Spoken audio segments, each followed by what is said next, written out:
بسم اللہ الرحمن الرحیم۔ السلام علیکم۔ میری ویڈیو کو آج کا موضوع ہے اللہ تعالیٰ کی محبت میں غیر کو شریک کرنا ظلم عظیم ہے۔ شیخ عبد القادر جیلانی رحمۃ اللہ علیہ کے پاس ایک عورت آئی، کہا حضرات اگر پردے کا حکم نہ ہوتا تو میں آپ کو اپنا چہرہ دکھاتی، لیکن اللہ نے حرام قرار دیا ہے مجھے کہ میں اپنا نقاب اٹھاؤں، لیکن اگر اجازت ہوتی تو میں آپ کو اپنا چہرہ ضرور دکھاتی کہ میں اتنی خوبصورت ہوں، اس کے باوجود میرا خاوند دوسری شادی کرنا چاہتا ہے۔ تو شیخ عبد القادر جیلانی رحمۃ اللہ علیہ غش کھا کر گر گئے۔ لوگ بڑے حیران کہ کس بات پر غش آ گیا۔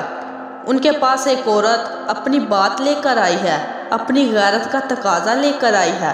جب ہوش آیا تو فرمایا، اے لوگو، یہ مخلوق ہے جو محبت میں غیر کو شریک نہیں کر رہی۔ اللہ اپنی محبت میں کسی کو شریک کیسے برداشت کرے گا؟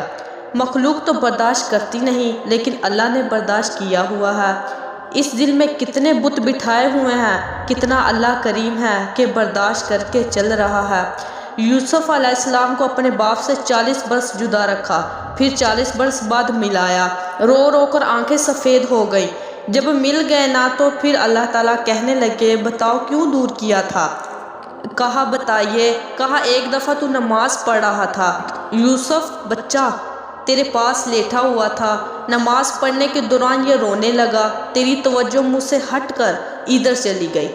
اس غیرت نے جدا کیا تھا کہ میرا نبی ہو کر نماز میں کھڑا ہو کر اپنے بچے کو سوچے۔ ابراہیم علیہ السلام سے کیوں کہا کہ اسماعیل علیہ السلام پہ چھری چلا دے؟ ہمیں بتانے کے لیے کہ تو نے نبی کے طریقے پر آنا ہے، یہی ہمارا معراج ہے، یہی ہمارا مقصد ہے۔ اس پر جان چلی جائے منظور ہے، جان بچ جائے تو الحمدللہ۔